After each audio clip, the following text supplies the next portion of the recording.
Hello YouTube, Istanbul Rider here. Just wanted to follow up on my previous video about tips and tricks for buying bikes. So this next trick is about, or tip is about buying a new bike, and it applies here and quite a few other countries, but obviously you guys will have to confirm this for yourselves, and it especially applies to buying a new bike. So in Istanbul they have a motorcycle, and it's actually a motorcycle and bicycle expo, and at this expo every year they release the bikes for that year that are being sold in Turkey. And this serves two purposes, this expo, at least it does in Turkey. The first purpose is for those who sell bikes in this country, the dealers, to come speak to the manufacturers and decide which bikes they're going to buy from the manufacturer to sell. The second purpose is for people such as you and me, buyers, to go there and see the full range, to get the freebies, and also, and this is the tip, to get really bloody good deals. If you've got the cash together, or you've got the money ready to buy your new bike, this is an excellent place to go. To go there and purchase your new bike from the expo, you will actually end up getting a really good deal. So you're not buying it from the manufacturer, you are still buying it from a dealer. However, because the dealer knows, and you say to him, I'll buy it from you now, he knows there's zero risk in him purchasing that bike from the manufacturer in the first place. It also means that you can buy a model that perhaps he wouldn't have bought in the first place. So maybe there's a builder who says, oh, I'm not going to import that because I'll only sell one or two, it's not worth my bother.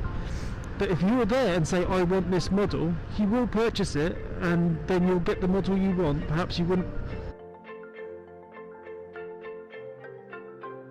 have been able to get. Bloody hell, this guy's wheel's just fallen off.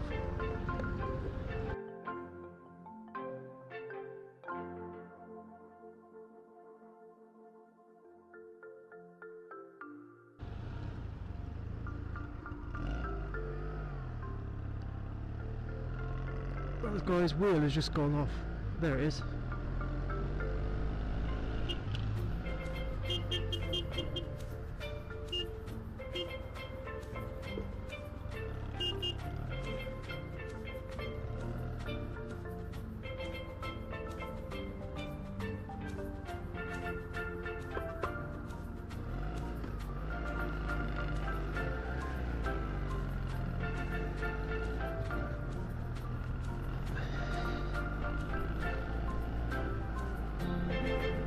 There we go, a little bit of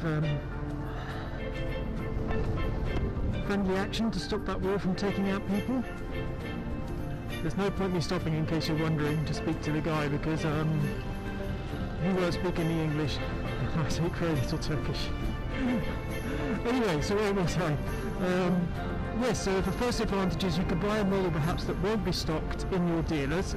Perhaps in some countries this isn't a problem, but in Turkey it is. They take a very reduced spectrum of models, so you can get one that perhaps wouldn't be imported normally.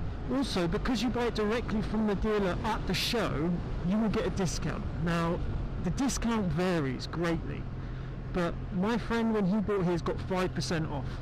That's a hell of a saving. It really is.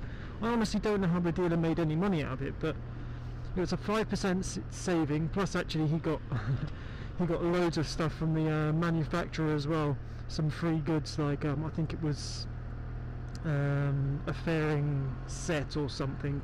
I can't remember what it was. He got something basically, which was on one of the sale models, and they said, yeah, we'll give it to you for free. So they took off it was the bars, that's right, like the crash bars, they took that off and they gave them to him. So yeah, I mean, you run some luck obviously on things like that, but in terms of deals you can get at least, you know, a couple of % off. And you may say, oh, that's not, I think it's worth it, you know, I think it's worth doing that. Any saving to me is worth having a go at. Obviously the other advantage is you get to see all of the models and all of the variations of the models and speak to the manufacturer themselves instead of just speaking to a dealer. So that's the tip I was going to say, number one tip. go to your motorcycle expo before buying your new bike, but only go if you've got the money ready. It's no good if you're going to be taking, you've got to sell your other motorcycle first, blah blah blah. They want to see a real commitment. So they'll either be looking for the full amount, or they'll be looking for a hefty deposit plus the amount very soon thereafter. Second tip is about a resource that I use for purchasing my helmets. Now, helmets are really interesting things. The most important thing about a helmet is what? Its safety rating. If you buy an expensive, and some expensive helmets do have low safety ratings, but if you buy an expensive helmet and its safety rating is rubbish, then you've just wasted a load of money. There also may be ones that look really nice. You think, bloody hell, that looks awesome. But then when you check the safety rating of it, it's absolutely useless, and you have no idea why.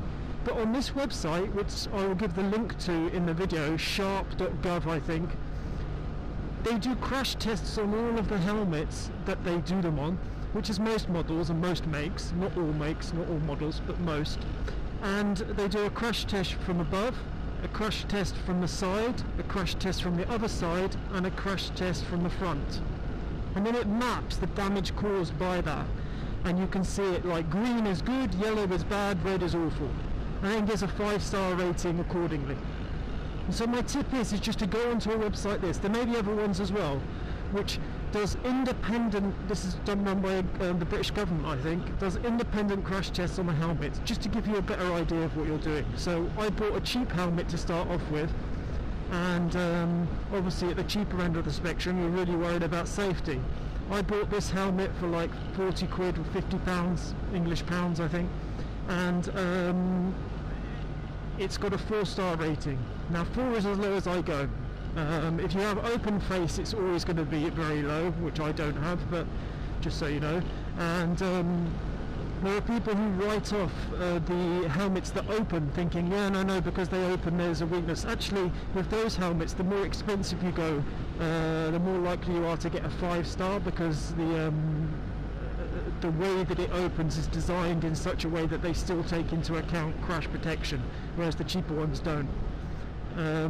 So yeah, I definitely recommend that. It saved me a lot of money, because I thought I'd have to buy a really expensive helmet in order to get a minimum of 4 stars, and I didn't. So use a resource like that. It also applies to actually clothes as well, you know, the ratings on the gloves and the jackets and how good they are and how good the armour is. I definitely recommend that. What else? I think that's it for now. If I think of anything else, I'll come back. I think that's probably all the tips I've got for now. If anybody else has any good tips, please share them. We would love to see them. Catch you later. Bye. 7 seconds later, or whatever it is, I just remembered one other thing. One of the advantages we all have as motorcyclists in this modern age, especially as the vloggers that we are, is that most of us are in some manner, shape, in some way, connected to each other through social media. So be it YouTube or Vimeo or Twitter or Facebook or any of those things. We're connected to lots of motorcyclists we perhaps wouldn't have been before. We're also able, thanks to the modern social media, to figure out those people we're connected to in our local areas. Why is this important when it comes to buying a bike? Because especially when buying a new bike, you can use group buying power. I've seen this done a number of times. It was done for me, it was done by my friend in, sorry, there's some knobhead right up my arse at the moment.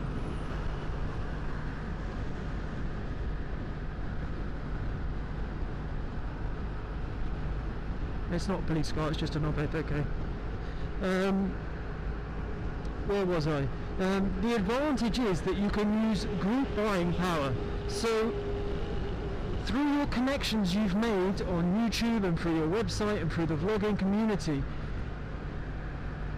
you can buy 2 or 3 bikes in one go. You'll get a much better deal from the dealer. You'll get an awesome deal for the dealer. It's worth it for him to sell 3 bikes over one, and to get a sale he never would have got in the first place. You know, if you regularly use different dealers or different bikes, then you know you can really end up getting a good deal. So my tip is basically, don't be afraid to ask in your social media forums, is anybody thinking of getting a new bike this year? If you are, I'm thinking of getting one, and then just starting up a conversation and doing a group buy. Honestly, you could end up saving yourself. Everybody can end up winning in that case. The dealer wins because he gets lots of sales. You win because you get a bit off your bike, which perhaps means you can buy another accessory or do an upgrade a little bit earlier. I would definitely recommend that. Plus you win as well because, you know, socially you'll maybe make a few more or a few stronger connections than you would have done previously. So that's my third and final tip that I can think of. If any more come up, I'll let you know, but for now that's it. Catch you later, guys. Bye.